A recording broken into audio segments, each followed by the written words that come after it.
It's the Go Gopher Podcast with Mike Grimm, episode number 195. I am Mike Grimm, voice of the Golden Gophers, and welcome back to the podcast.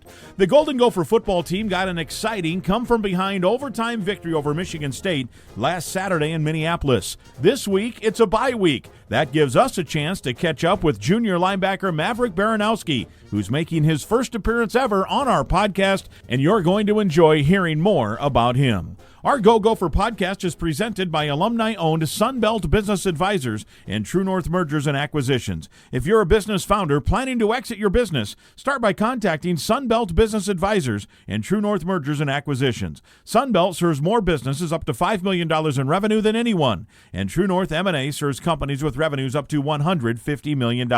Get a confidential, no-cost, no-obligation business valuation started today. Hey, make the most of your life's work. Visit sunbeltminnesota.com or tnma.com today.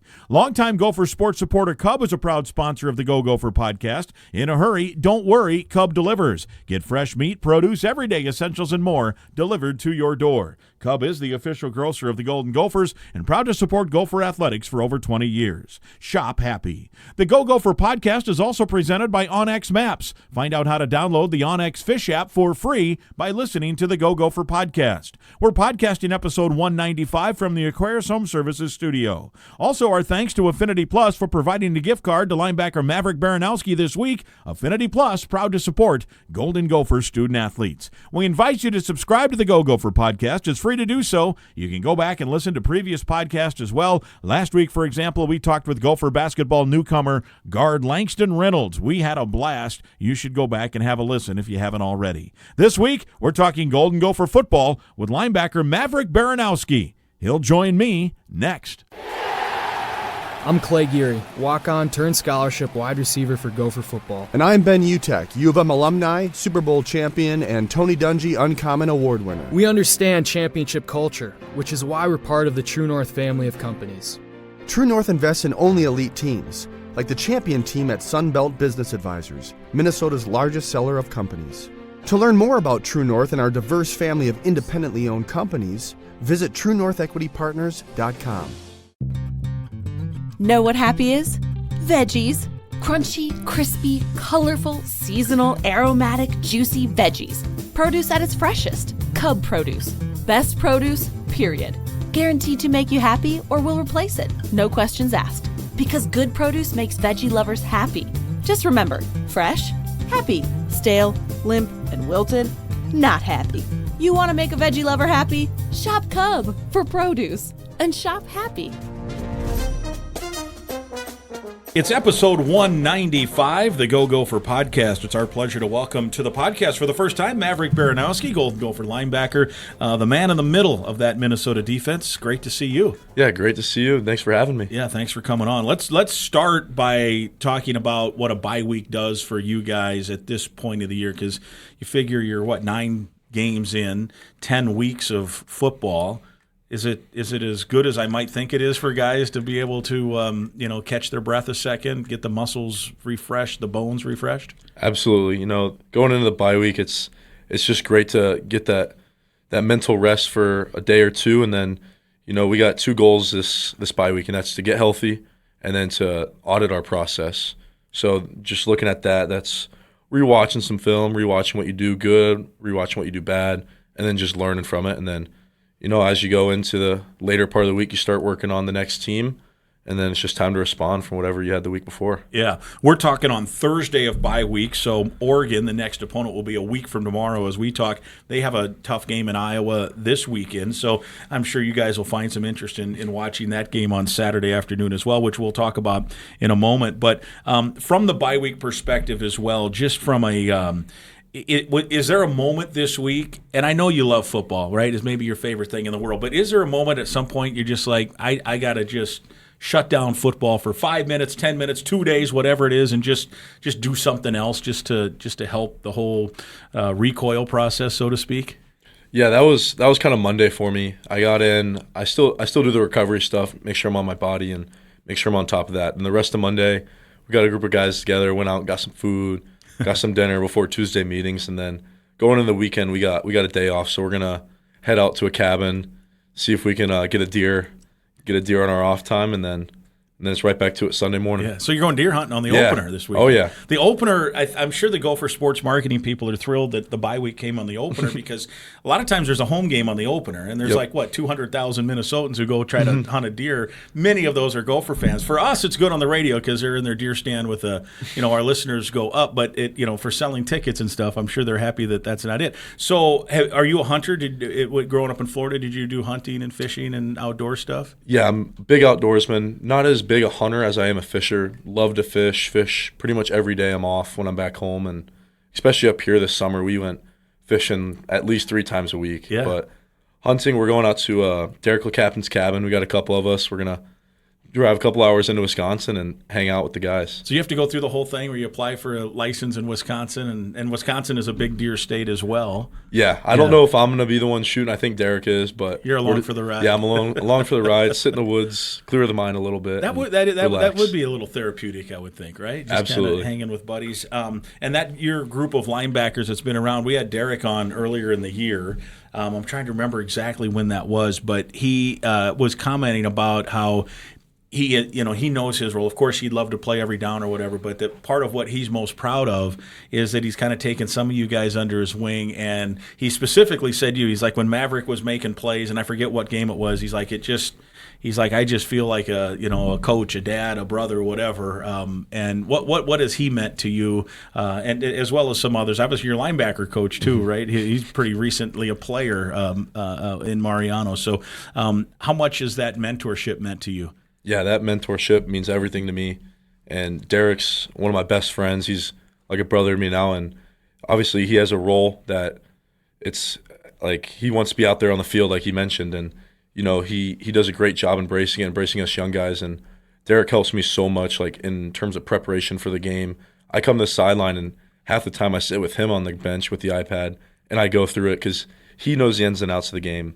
He knows the playbook better than anybody, and before the game, I'll sit with him and I'll just question him, just like getting my mind right, and he helps me. And we got a great system. We've been roommates at the hotel now for 4 years, and we have a really good system. And he's just a great dude. And along with him, other mentors, Mariano. Yeah, learned everything from him when I first got here. I sat in his pocket my whole first year, just learning how we watch film. And then Cody Lindenberg, he was a great dude, another great man, and learned so much from those guys. And Cody's doing great now, and I'm still calling him once a week just to, hey, how should I play this, or what kind of drills are you doing for this? So wow, that's pretty cool. A lot of valuable people. Yeah, and it has been a nice room of linebackers over the years. Before your time, Thomas Barber, I think that's who Mariano had talked about, kind of helped him.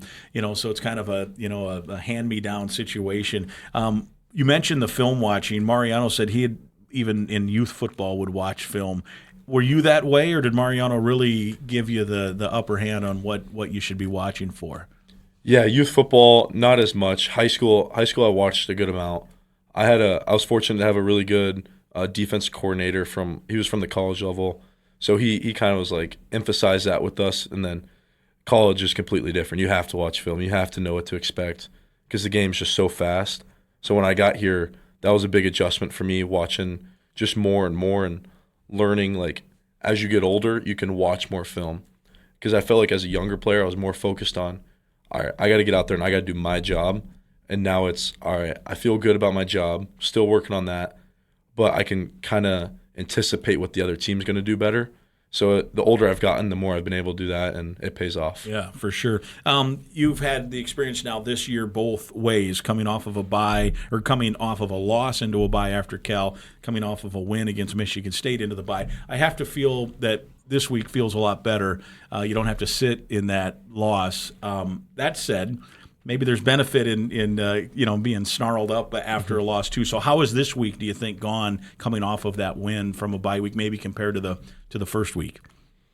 Yeah, regardless, win or lose, we're always going to have that, watch the film, learn, and then reset memory, 1-0 mentality for whoever we play the next week.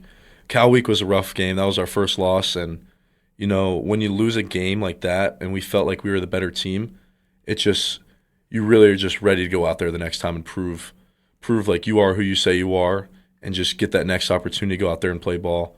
And that's kind of how I felt the Sunday after Iowa. I was like, man, we weren't ourselves out there. Like, whoever's next is like, going to get our best shot because we're fired up to like respond, and we learned what we learned on film, and you got to do that after wins as well. So we've been doing that this week, and we're fired up to play Oregon, and that's going to be a fun game. That's part of the process, though, right? PJ's talked about the leather vest Sunday where win or lose, you enjoy the win, you sit in the loss, whatever it is, and then once you're done with Sunday night, it's on to the next, right? Yeah, absolutely. We enjoy the wins because it's really hard to win in college football. So you gotta enjoy it, celebrate with the guys, and then at the end of the day, you got to flip the page, watch the film with your coaches, which is always tough because they're always hard on us, always really like coaching us. So, but that's what they got to do. Make sure we're getting better. Right. Michigan State, you get the win. It's kind of followed a script at these last few home Big Ten games where you had to make some plays late. The first, Rutgers and Purdue, you guys fell behind and then came back to win. And this one was a little different script. You were up 10-0 at half and then give up the lead and then have to come from behind. So what's that say that you're able to find ways to win? I mean, you look at the stat sheet. We were all kind of even PJ was laughing a little bit about the Purdue box score. Like you look at that box score, you're like, there's nothing about that should say Minnesota wins except the 4 turnovers to 1, and that was huge. Obviously, Coy had the big play. And then last week, now most of Michigan State's stuff came on 3 plays, right? I mean, otherwise you guys absolutely controlled that game, but they had the 80-yard run to set up the touchdown, a 70-yard touchdown, and I think one other play, the play down the sideline, I think, right, that the guy kind of sneaked away. Outside of that, you guys are shutting down. So what's it say about the team that whether you give up a big play here or fall behind or take the lead and then lose the lead, that you're undefeated at home? Yeah, I mean, those were all tough games, and it was funny. I was talking to Derek, the captain, on Sunday after the game, and I was like, man, that was a tough one. He goes, that was a cultural win right there. And I was like, yeah, that's spot on, when it's just like who we are as a culture, how hard we practice, how hard we train from January till now. And you just get to go put that on display that no matter what, we're just going to keep fighting, keep scratching, keep clawing. That's all we've done since January. So at the end of the day, we're going to look up at the end of the game and see where we are, but we're never out of the fight. Even when we were getting blown out versus Iowa, we're still fighting to the last whistle. On a game like last week, where, as we mentioned, it's really 3 plays. The quarterback threw for 300 yards. For his first start, I thought he was pretty good. Big Ten game against a really good defense. But how do you reconcile that whole thing where for 99% of the game you guys were on your game, and then you give up 3 explosives which have an impact in the score, and hey, we were mostly good, but we got to fix this, or how do you guys go about recovering or studying from film on that and taking it in? Yeah, as a defense, we all we know we have to play all 60 minutes, and you can't play 59, and because 3 big plays, 3 explosive plays is what's going to lead to points. And at the end of the day, like those plays led to points, and it let them back in the game. So we need to play like a complete game and keep the ball in front of us no matter what, manage explosive plays, and just continue to play hard and swarm to the ball, because when we're swarming, that eliminates the plays. In 2 of the plays, right, 2 of those 3 plays, as I recall them, you, as a defense, there were guys positioned to make the plays. It just, in one case, I think one guy falls down and then another guy's off, and then the other guy misses a tackle, but he's there. And the other one, it looked like maybe there was some miscommunication or something. A guy sneaks open, so that's probably worthy of more debate on it. I mean, I would think in one of the issues, it's like you're watching the film and the coach is probably just saying, just make the play, and it's over. On that one, though, the one that the guy sneaked away on the sideline, maybe there was more film study and more discussion on how to prevent those. Yeah, absolutely. And football's a tough game. You're going to miss tackles. They're going to make plays. They're going to break tackles. So the one long run, we can live with that. It's not ideal at all. I mean, it's a big play. But when a guy makes you miss, a guy breaks a couple tackles, and we still chase him down. That's a good player who missed a tackle, right? I mean, sometimes it happens. You can live with that, but – yeah, the other one, the pass, that was a miscommunication on my part. So I'm looking there. I'm like, all right, that one's on me. That one's on getting the call out to the guys. So that one's tougher to swallow because that's self-inflicted. So that was you don't call it, I guess, the green dot in college, but you're in essence that you're the guy that hears from Danny Collins, right? Yeah. So you're signaling or verbalizing and share how what you want with that, because I know you don't want to give out too many secrets in terms of what's going on, but generally you're hearing from him and then relaying to the team. And I think there are also some other signals that guys can use too. But so how does that? What do they tell you? Okay, well, you need to do this, or how did that particular play, if you want to share, unfold? Yeah, no, it's been cool with the transition to the green dot. All of camp, all of spring ball, I kind of worked with Coach Collins. We from practice to practice, we'd do different things. Hey, talk more. Hey, talk less. Talk slower. Talk faster. Type of thing, just to get used to it and what's going to work best in like our relationship of him calling it and me listening to it, because it's a tough atmosphere to like have your ears tuned in for someone talking while you're in a battle. So it's been a cool adjustment with that green dot the last couple of years. And then in terms of that play, they shifted out of something. It was under 15 seconds, and I got to make the check. And I knew what the check was, and I just didn't get out on time. But so it had nothing to do with him. Clock was over. And then we ended up.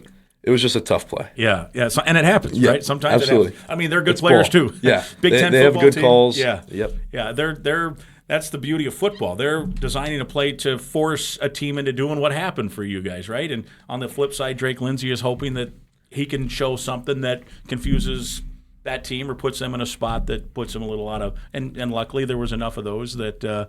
You end up winning the game in overtime. Absolutely. It's a game of chess, and that's the fun part of it. The halftime adjustments, the midstream adjust, that's all the fun part of the game. We're as mentioned in this bye week, 9 games in. How is your body? Because you're a pretty violent player. You like to stick your nose in there. You're willing to shoulder a guy, put your helmet on a guy's knee, whatever it is, and you're making a lot of tackles. So there's a lot of collisions.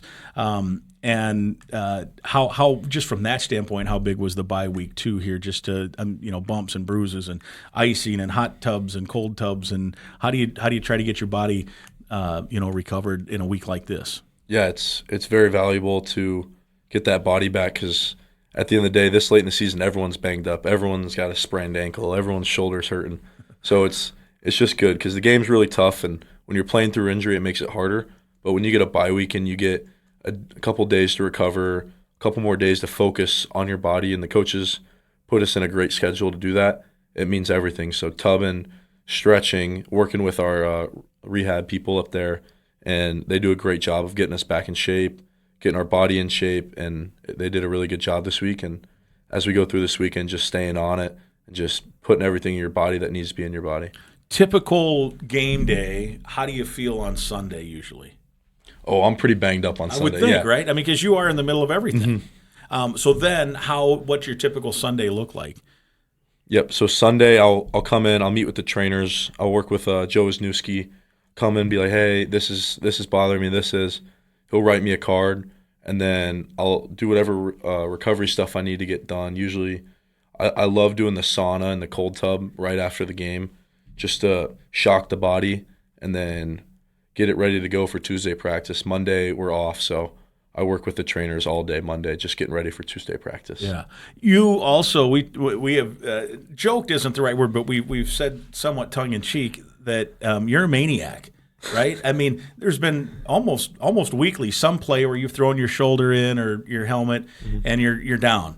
And then you come out, and we're like, well, hopefully you can come back. And 2 plays later, you're right back out there. So take me through that mindset, that mentality, that toughness that you want to go fight through the pain and play for your team.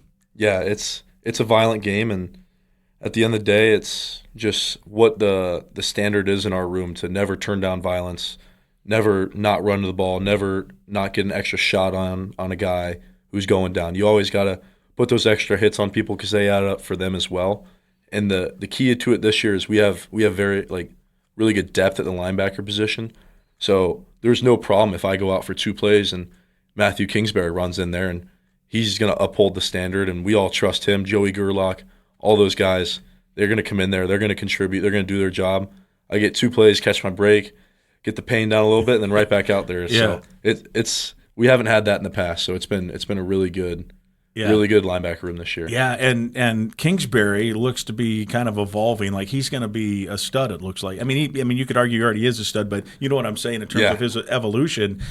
He's having an impact now. Yeah, absolutely. Kingsbury he's really good. He's really violent. He loves to hit people, and he's been making a lot of plays towards this end of the year, and I can't wait to see what he continues to do. And how about the sack he had with in the Nebraska game? You guys set that sack record. You had one as well in that game where he blows up the running back on the blitz, and it was like a train, boom, boom, see ya, done, and the play was dead. Yeah, that was one of the cooler plays I've ever seen in my life, and we watched that one on film back a few times and laughed around and gave him a knock on the table for that one. So that was a heck of a play. And how about the year Devin Williams is having, your counterpart on the side? He's accumulated a bunch of tackles, and seems like he has his nose around the ball almost every snap. Yeah, since I've gotten here, Dev and I have played next to each other since I've gotten here. So that's 4 years, getting that chemistry built up, and he's really focused on his body.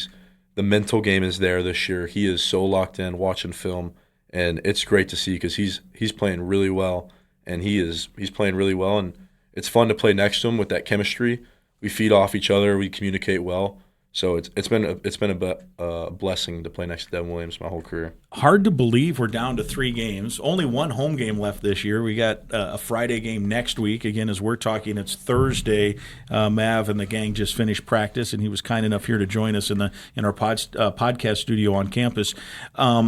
So Oregon is you guys are off. So Oregon plays Saturday. So will you watch that game from a studying standpoint, not just like, hey, I'm going to sit at B-Dubs and eat some wings and watch football because I'm a fan on a bye week? You're going to probably be in the lab on that thing watching it, even though TV film's different than coach film. But you know what I'm saying? No doubt. So I'll be up at the cabin with Derek, and we're definitely going to have that game on because it's good watching the TV copy. You get to see when the team's going tempo. You get to see how they communicate, the body language of players, and then the next day I'll watch the coach's copy just to see the ins and outs of the scheme. But, yeah, I guarantee me and Derek will be sitting there with our iPads out taking notes. We're not going to be at B-Dubs slamming beers, watching the game or nothing like that. As fun as that might be. Yeah, right? Oh, yeah. Yes, as fun as that might be. You mentioned the TV, the coach's copy, or what you guys watch, there's no audio, right? And it's just kind of cut up. So you go from play to play to play. And I've always thought that that's the first time that I think of players talked about the value sometimes of watching a game in its entirety just to see the flow of the game. Even I think sometimes coaches, they're just watching cut-ups. And sometimes it's like, you got to see how the game's unfolding and evolving, and okay, here's hurry up, here's not. There's a long gap here, and sometimes there's value in just understanding the game management part of it in watching the game in real time, not condensed into just snap to snap to snap. Yeah, towards the end of the week, each week I'll watch one of the game's TV copies, and it'll still be cut up. I'm not going to watch commercials. Right? Yeah, of course not. Listen to the announcers as much. But it's more just to get a feel for how they move, how their huddles work, what's the cadence like, and things like that. What are they looking like out of a timeout? Just small little things that will just help me prepare more and get my mind ready for the game. Yeah. And then how much, too, when you're studying film, does pre-snap stuff, motions, formations, is that mostly what you're looking for then in terms of film study? Yeah. Pre-snap is that's everything for me. Before the snap, I go through my mental checklist. I look for the things that I have written down that week that I'm going to look for, key tips, key adjustments that I'm going to make. So those pre-snap adjustments are everything. And then once the ball snapped, I just like to react. I like to play fast. Play what the play dictates, right? Yeah. Oregon, it's Thursday. So have you guys at all dived into the Ducks at this point, or are you waiting for the traditional game week to start? I guess it's not traditional because it's a Friday game, but it would normally start Monday, Sunday.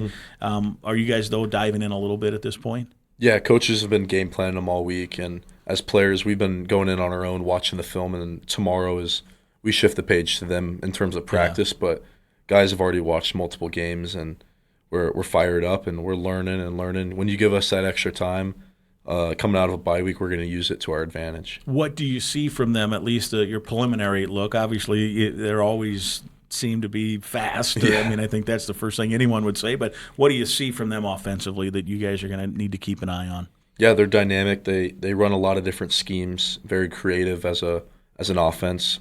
Their tailbacks are really impressive. So in terms of us, it's going to be making sure we're all on the same page each play, no matter what they throw at us, and then just containing those playmakers that they have. Do they still run as fast as they always have, where I think at one point their goal was to get a snap off 8 seconds after the ball's put in set for play? Are they still doing it that way? Yeah, they're tempoing quite a bit, not as much as I think they used to, but they're still tempoing, and I mean, it's fastball, so Yeah. it's definitely going to be something we're practicing. Hardly enough time for Danny Collins to say anything to you in some cases, right? Yeah. I even wonder on them offensively. I think they're still probably doing mostly the cards or the hand signals because there's not as quick as sometimes they go. There's no time for an offensive coordinator to get too detailed. I wouldn't think for them too. Yeah, so he'll just give me something quick on Yeah. that in that instance. We'll get our play signaled in, and then he'll maybe talk to me on those tempo plays, but when your mind's going that fast, sometimes I'll tell him, be like, hey, if it's tempo, just let us go. Like, Yeah, and you don't during a game you don't have ability to talk back. It's listen only, right? when I get to the sideline, I can talk to him. Of course, yeah. But when you're out there, No. like you look up and say, "What do you?" Look up to the press box. What are you calling? What are you doing, man? That's the hard part. When I first got it, I was trying to talk back to him and trying to let him know what I was thinking. And then I was talking to myself. Yeah, no one was here. But there's some therapy in talking to yourself, too, as I found as I get older.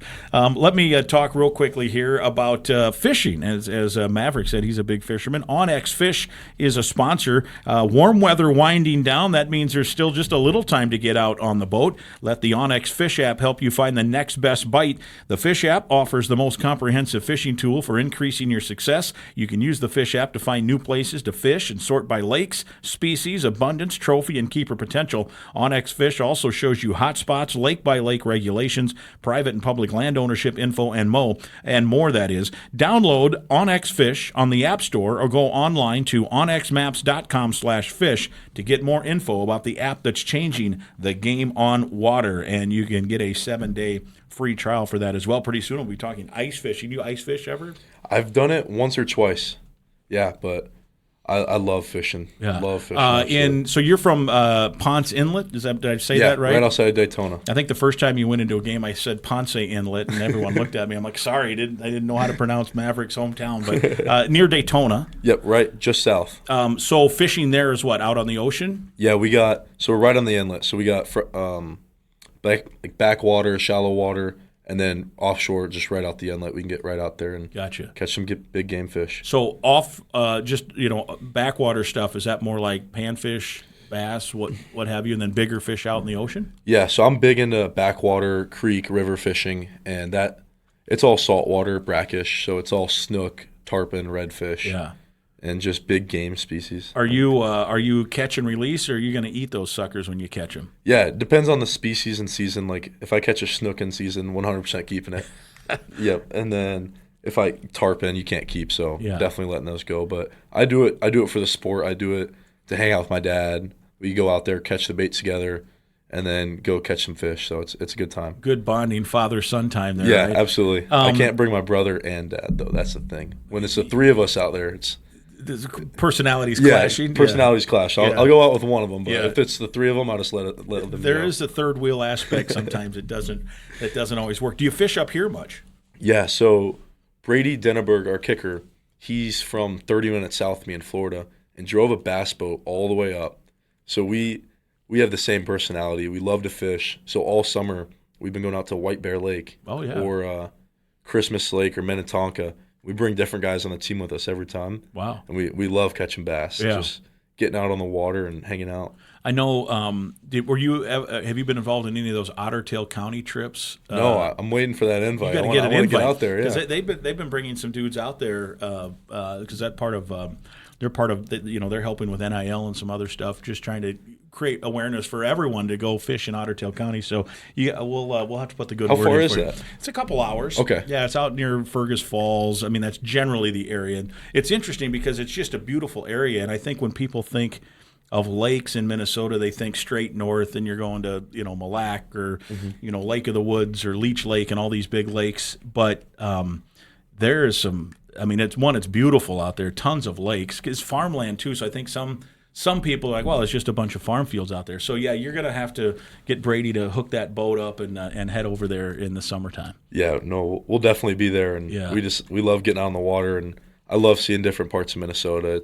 It's really cool when you get to experience those cool areas like that. Speaking of cool, what about cold? What have you thought of as a Daytona guy being here in the winter?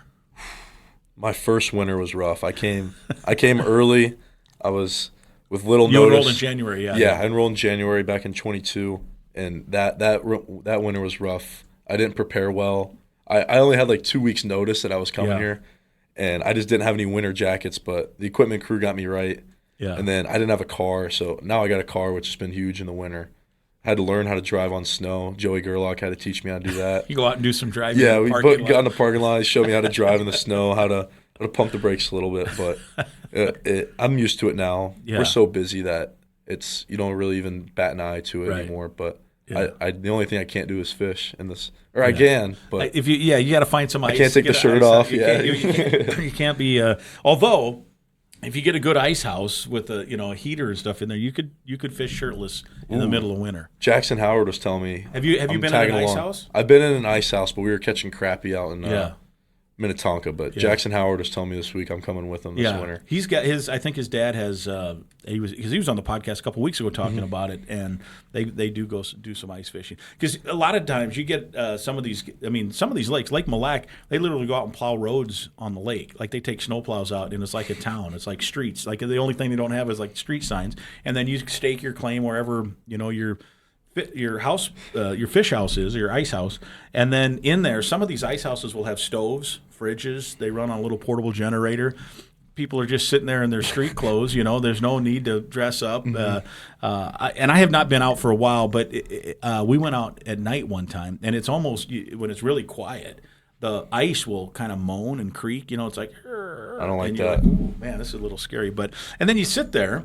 And some people even put like these little bells on the end of the pole so they know when they got a bite. Otherwise, you're just playing euchre or cards or being lazy Monopoly out there, or whatever, sitting there at these tables in these ice houses. So you definitely got to get Jackson or somebody to take you out. Yeah, I'm looking forward to that. I've not been out for a while myself. I might have to tag along too. So, are you a Daytona 500 guy? Yeah, I love NASCAR. Do you? Yeah. I was wondering. I like NASCAR too. Who's your guy now? My guy's Chase Elliott. Yeah. Yep. Chase Elliott and Kyle Larson. Kyle Larson just had a big won. weekend. Yeah, he won the title. There's some Iowa now has a race, so I've been to that the last couple of years. It's during camp. I wanted to go. Oh, man. I think it was, what was it, August? It was August. It was in June the first year, 2 years ago. So I went to both those races, and I've been to a lot of NASCAR races, St. Louis and some others, but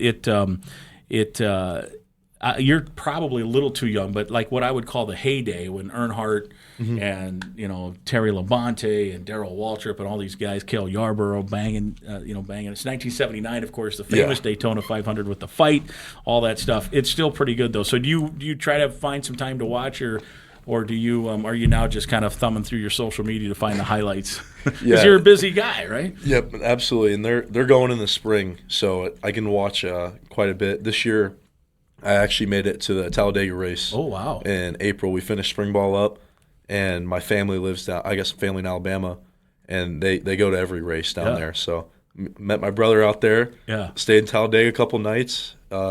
Great race. I'd never been there. It was really fun. And then one of our old linebackers, Ryan Seelig from 2023. Oh, yeah. Western Michigan guy, yeah. Yeah. So he's doing pit crew now. Is that right? He was a jackman in the Cup Series race. Wow. So it was cool. He got me a VIP pass. Got to go out there, watch him put that work in and compete still. It was that really sounds cool. like a podcast possibility. We got to find out how that's going. Yeah, no, he's doing great. So he's a tire changer, you said? He's a jack man. Oh, the jack guy. So he gets the car jacked up. That's pretty sweet. Yeah, it was cool. I mean, haven't seen him in a while, and he was still competing. I reached out, I was like, "Come on, dude! Like, let's meet up. Let's get dinner together." And it was a good time. Yeah. Have you been to the 500 a lot? Yeah. Yeah.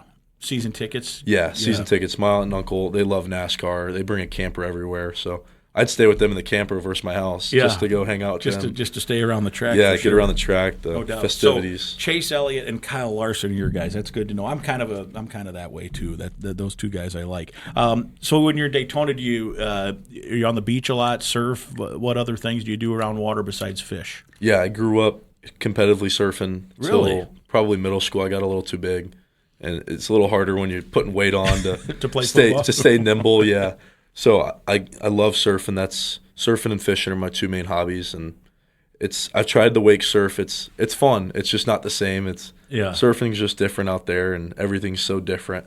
So I love to surf. I grew up Ponce Inlet has a really good break, and then other than that, just playing ball. I played volleyball, beach volleyball quite a bit, and competitive. Like, is that a high school sport? Yeah, I played club volleyball for indoor, and then beach I would play all summer just in tournaments, just to do something because I wasn't any good at basketball. But I mean, the skill set that you have there probably crosses over, right? Helps in football. Absolutely. It's coordination, power, conditioning. Beach volleyball is tough. Yeah. It's tough. So I loved it, and it was just something to stay competitive for me. And then I loved having fun out there. So competitive surfing, take me through what that means. I mean, is it a tournament, a meet? What do they call it? I don't even know. Surf competition. Okay, competition. So how does that work? So how old were you when you were doing these? Probably from 3 until like 11 or 12. 3 years old, you were doing surf competition? Yeah, I started competition? surfing really young. Oh, wow. I don't know if I was doing competitions then, but I was on a board surfing, early. Yeah. I had an older brother, so whatever he did growing up, that was I you? did. Yeah. Yeah. So he always won them. I was always placing, but it's fun. There's different heats. It's grown as a sport. I still keep up with like the professional level because it's impressive to watch, and it's one of my interests. So I watch them, but it was just in the summer, my dad would drop us off at the beach, and then he'd come pick us up. We'd have like an instructor who would teach us how to do certain tricks and maneuvers, and then he'd come pick us up at the end of the day. Is it a judge? Is it a judge that watches, or how does the competition work? Yeah, there's a series of judges out there, and a couple commentators, and then a bunch of sponsors or whatever. Wow. But it's all judge heats, and then just playoffs. So you get usually like a 30-minute window out there.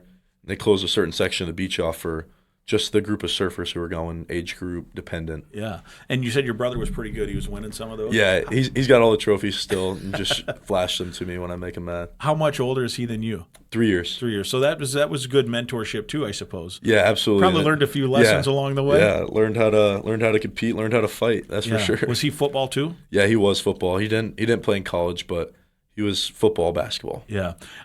Your mom was a college volleyball player, right? Yeah. She's is that where you got all your athletic genes, you think? Yeah, that's the joke. We say she's the athlete of the family, and she is.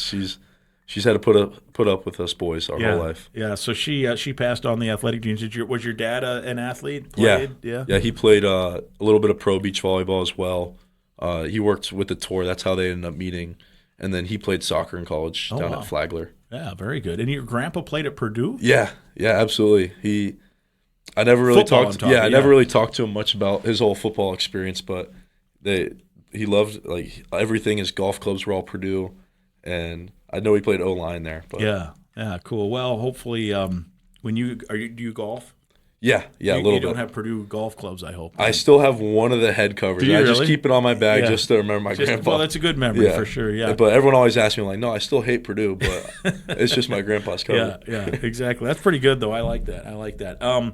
Originally, you were committed to Air Force. Yeah. And I think when you had mentioned earlier that you had like a 2-week stretch to figure out and forgot winter jackets and that kind of stuff because it was a rush deal. Walk me through the recruiting process from Air Force. I know you have a love for military and that kind of discipline and those kind of things. How you hit the crossroads and your path changed where you thought you might be headed. Yeah, coming out of high school, I was like not a huge big time star recruit. I was a 0-star recruit, and those schools offered me a great opportunity. I went out there. I loved the mountains. I loved the campus. I loved the coaches there. So I committed before my high school season. I wanted to just focus on ball that year. And then towards the end of the season, Coach Rossi texted me, and he was the defense coordinator here back then.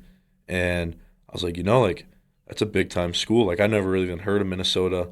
And then fast forward after the Wisconsin game, the coaches were out recruiting. He stopped by my school. I worked out for him. And then he invited me out for an official visit. And I was like, wow, this is like serious ball. So I ended up getting the offer that weekend, 2 days before signing day. And I was talking to my parents, and they were like, well, what are your main priorities? And I was like, I want to play ball at the highest level. Like, the military thing it's an awesome opportunity. The schooling there is unparalleled at the academies. But at the end of the day, I wanted to play ball at the highest level. And they're like, well, then you know what you got to do. So since that was my priority as well, I was like, all right, I'm going early. Like, they were not happy about that part of it because my mom didn't want me to leave. But I knew deep down I had to do what, if I was going to school for football, it'd be my priority. And I was going across the country. I had to leave early, get that jump start. And I was an undersized guy, so that extra 6 months helped me put on weight, helped me develop as a man as well. And doesn't it too, I think, I mean, on one hand, you're giving up, your senior second semester, which for many high schoolers, that's the best semester you can have because you see the finish line, and things don't seem as important when you see the finish line sometimes, where, you stress out for 3.5 years. But, senior prom, if you're a track guy, baseball guy, whatever, basketball even, you miss that stuff. But if you can commit to it, what a huge benefit just to get a head start on classes, on what the culture's about. So when you hit spring ball, you're aware, but when you hit fall camp, I mean, you're not a freshman, right? Yeah, that's the biggest part. It was tough for those reasons, like leaving my buddies, leaving high school early, like because you don't get that time back, and that's a good part of your life where you don't have a whole lot of responsibilities. You can have fun, but at the end of the day, football is my priority, and I was willing to do whatever it took to get a jump start on people and just compete. Yeah, and it's paid off as you're now on your way to being like a 3-year starter and an all-conference guy and all those things as well. And in regard to the Air Force part of it, there is – I don't know how to – there is – it's not a military culture, but there is a pretty disciplined culture, right? I mean, you're getting kind of a mini, a poor man's version of a military experience with PJ a little bit, right? Because he requires extra. Yeah. You could have gone to another program and you're not required to do some of the stuff he wants guys to do, and play smart. Do community service, a lot of stuff. So, from a kind of that weird kind of angle, do you feel like you're getting a little bit of the discipline that you were maybe craving, wanting to go to the Air Force Academy? Absolutely, and I think I ended up being a great fit for this culture. I really prioritize discipline, being a gentleman, being a good man off the field, supporting your community, and Coach Fleck and his culture that he's built here, that I've been lucky to be a part of. They all stand for those same things. So I'm super grateful to grow as a man within that culture because that's helped a lot. And I'm also grateful that he's been here my whole time and that I've been able to, get not used to, but continue to grow over that culture. And it hasn't changed a whole lot. The standard keeps rising, but the culture's the culture. Yeah. And it is very disciplined, it's hard. So it's been good. It's hard to play for, but it's good when I look back. Yeah, and when you're done, you will have known you have gotten an education, right? Yeah, absolutely. I mean, I mean school education, but also just an education. If you go 4 or 5 years under the row the boat culture, you will be ready. Yeah, you're ready to work hard, and I've gotten 1 degree. I'm finishing my 2nd degree now. So yeah, I was talking to my dad about that. He's like, you got to build a resume. I was like, I've been building my resume every day since I got here, just working hard. That's gonna get me the furthest. So. Exactly. All right, so you probably want to play football as long as you can. If the NFL is there, you got a shot. You mentioned you have a degree. You got another one coming. What do you long term? What's Maverick Baranowski looking at? What would you like to do for the rest of your life? Yeah, there's a couple avenues I'd like to go. I think first and foremost, I want to start out with running a small business of sorts. I'm a pretty independent guy outside of football. I love just working. I love working hard. I love competing against just at that point companies. So I think small business, whether it's being a sales rep, I don't know about fishing charters, but I got a couple buddies who do that. But and then other than that, I think high school coaching. Yeah, I got some interest. I wanna give back to the community. Yeah, and I feel like that'd be the way for me to do it, is doing high school. I don't want to be a college coach. At least right now, I don't. Yeah. We'll see after the NFL what that looks like. Right. But I think high school coaching, I think that's something I want to do as well. Well, very good. It's going to be fun watching. It has been fun watching. 3 regular season games left. You got a lot in front of you that can make this a pretty special year. Absolutely. We're going to continue to just work hard and do what we do. All right. Well, hey, thanks for coming in. It was awesome. Enjoy the rest of the bye week, and good luck with Le Captain in Wisconsin this weekend. Oh, yeah. I appreciate it. Thank you for having me. There he is, Maverick Baranowski. This is episode 195. My thanks to Golden Gopher linebacker Maverick Baranowski for spending time this week with me on the Go Gopher Podcast with Mike Grimm. I hope you enjoyed hearing that conversation as much as I enjoyed being a part of it. Episode 195 is presented by Sunbelt Business Advisors and True North Mergers and Acquisitions. If you're buying or selling a business, visit sunbeltminnesota.com or tnma.com. Cub is also a proud supporter of Gopher Athletics for over 20 years and a proud sponsor of the Go Gopher Podcast with Mike Grimm. Cub, bigger savings on the items you love. Shop happy. And OnX Fish also sponsors our show, Happy Fishing from OnX Maps. Again, I'd invite you to listen to past podcasts, and please right now be sure to click that subscribe button to the Go Gopher Podcast. It's free to subscribe and free to listen at any time. If you have a favorite or follow button, hit that as well. And please share the link to the podcast with others so they can subscribe and listen. And if you enjoy the podcast, please let us know with some positive feedback on your social media channels. We'll talk again next week.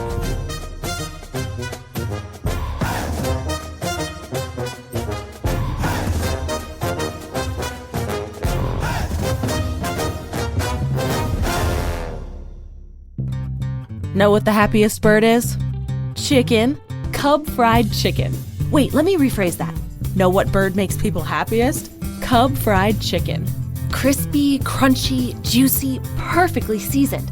It's the kind of chicken that disappears faster than you can say, 8-piece, please. Or, let's be real, maybe 12-piece. Because when it comes to fried chicken, more just means more happy.